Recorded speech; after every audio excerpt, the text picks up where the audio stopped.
Okay, tonight I'm going to make meatloaf. It's one of my husband's favourite dinners apparently. I also like it as well, so I'm going to serve it with mashed spud, good old mashed spud, and some veggies of some description. I'll figure that out in a minute.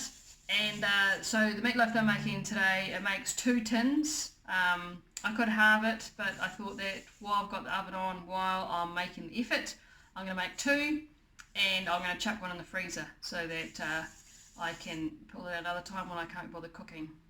Economically, the freezer is your friend. So that's another tip that I've learned along the way. Something that's about to go off, or it's made too much of, whack it in the freezer. As long as you make it easy to get out, so it's freezer friendly, then the freezer is your friend. So I'll show you the recipe and I'll get going. Okay, so the recipe that I use is another one that I got from my sister-in-law, Geordie. Thanks, Geo. And as you can see, it's quite a lot more meat than what I would normally use in a meal, but does make probably a family size dish, or two loaves. So I'm going to start by mixing together my mince and my sausage meat, and I'll get onto it. So this is what sausage meat looks like if you're not sure. It comes in like a long tube in the supermarket, and it's relatively cheap. It's probably not overly amazingly good for you, but it's a cheap meat for sure. You could, if you didn't have this, use sausages by not pre-cooked ones but uncooked ones, by taking the casing off and using them. I just seem to think it's a bit of a waste to go to the effort to make a sausage, well, and then you undo it. You might as well just buy the sausage meat. If you remember, next time you're in the supermarket, grab one and pop it in your freezer. So that's 500 grams of sausage meat there, or just under, and I've got 500 grams of mince that I'm going to put in as well. And I'm going to add an egg plus an onion that I've sliced, quarter of a cup of water, quarter of a cup of milk, a teaspoon of curry powder, and mix it all together into a loaf. Okay, so I've got my mince and my sausage meat in here. I'm going to add my onion, just slice my onion up, I'm going to add that in. I'm going to add in my quarter of a cup and quarter of water, a quarter cup of milk. That's in there together, that goes in as well. And a teaspoon of curry powder. And an egg, and I'm going to give that a good mix up, and then I'll show you what it looks like after that. If I had parsley or some other fresh herbs, I'd put them in, but I don't have any at the moment. Okay, so that's what the mix looks like with it all mixed up. I did end up adding some mixed herbs because I thought it needed it. It smells good. And as you can see, it's quite wet. There's no breadcrumbs in that, because we're going to put breadcrumbs around the sides and on the tops instead. And I'll show you that now. Okay, so I have a couple of these loaf tins this size. But I know when Geordie used to make it for her family, she used to do it in a dish that was about that size, or maybe a bit bigger. But I've got these, I've got 2 of these, so I'm going to use these. So I've got a little bit of butter in there. I'm just going to grease the bottom of that, just like that. Just grease the sides and the bottom, and that just stops it from sticking. And then when I've done that, I'm going to grab my breadcrumbs, and I'm going to what they call flour. When you do it for a cake, you flour your to stop it from sticking. So I've got all that in there.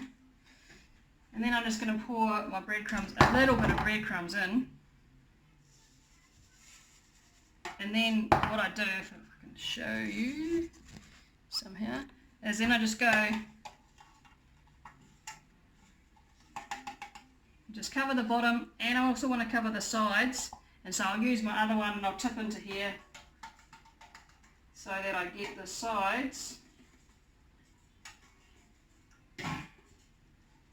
like that.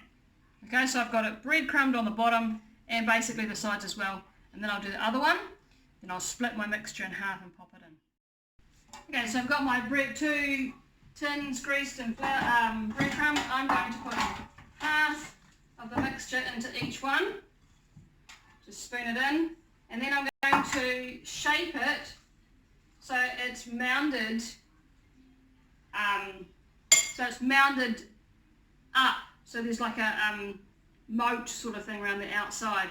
So I'm going to shape it up like that, and then basically the thing about this meatloaf that makes it so delicious is the sauce. So what I'm doing by mounting it like that, it allows the sauce to bubble around the outside and be all yum. So yeah, good stuff. Okay, so I've shaped it, mounted it, so shaped it like that. So that's for the sauce. I'm just going to sprinkle on top here some more breadcrumbs, and then these are going to go into the oven, 180 degrees. I've had it heating up for about 30 minutes, and then I'm going to make the sauce. Then the sauce goes on and it cooks for another 30 minutes. So it takes an hour in total, but while it's doing, while it's cooking, I'm going to go get my other vegetables sorted out. So there you go, that's what it looks like going into the oven. 30 minutes, then I'll make the sauce, then the sauce goes on top for another 30 minutes. Okay, so my meatloaf's been in the oven for about 20-25 minutes, so I'm going to get on making the sauce. So my saucepan here, I have 1 cup of water, and then I'm going to go in with 1 cup of tomato sauce. I usually buy it in a tin and then put it in my squirty container in the fridge, so that makes it easy tonight. So I need to refill it. So a cup of tomato sauce, and it's going to be, I'll scrape that out in a second. Then it's going to be 4 tablespoons of vinegar. 1, 2, 3, 4. So this is the same principle as like other cooking I've talked about, where you have something sweet, something sour, something flavoursome. So it's going to have the vinegar, the tomato sauce, it's going to have Worcester sauce, and it's going to have brown sugar in it, which is the sweet. So Worcester sauce, it's going to be 1/4 cup.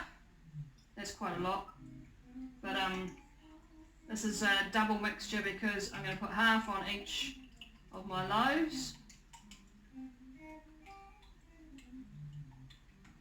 and then it's going to be 1/2 cup of brown sugar. I'll grab that in a second, and I'll just stir it and simmer it for 5 minutes. Okay, so this has been simmering for about 5 minutes, and my meatloaf have been in the oven for about 30 minutes. So I'm going to put half of this on each one of those loaves, tip it over it, and then it goes back in the oven for another 30 minutes. Okay, so you can see there that they almost cover the meatloaf, and it's just around the outside areas, and that top bit in the top stays out like a mountain. That's going back in the oven for 30 minutes. Okay, so to go with my meatloaf, I've got my mashed spuds, or my spuds ready to go to mash, and for some reason lately I've been really craving green spinach. I don't know why. So I'm listening to my body, and I'm cooking my spinach up in my frying pan. I have done this before on another meal. I can't remember what it was, but all I'm doing is got butter there. Got butter, and I'm just putting some garlic in, and my girl doesn't like spinach so much, and I know she likes broccoli, so I'm going to do both together, a bit of a win-win really.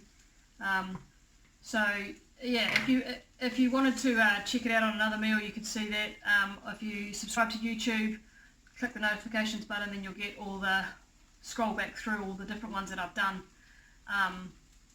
And that means you won't miss out, or you can just pick and choose which ones that you like. So it's really simple. I'm just going to let that garlic go in the butter. I'm not going to let it burn for a few minutes, few seconds really. I'm just going to add in the broccoli and let that go for a few minutes as well. And then I'll add in my cut up spinach. And I'll add a tiny little bit of water, like a couple of tablespoons, tiny little bit, and then a teaspoon of salt. And that's basically it. And I love it. It's delicious. It's nice and healthy and fresh. and comparing that with like quite a kind of not sweet but like a real rich meatloaf, this is going to have a nice fresh flavour to go with it. So nice and simple. So I've popped in my chopped up spinach there. It looks like heaps, but that'll actually cook down to not a lot. And you can't forget to add in the salt. The salt and the garlic and the butter is what makes this like yummy. Otherwise I don't think I'd eat it. Simple as that. Okay, so I've just pulled my meatloaf out of the oven, and you can see that the sauce has gone nice and thick around the outside.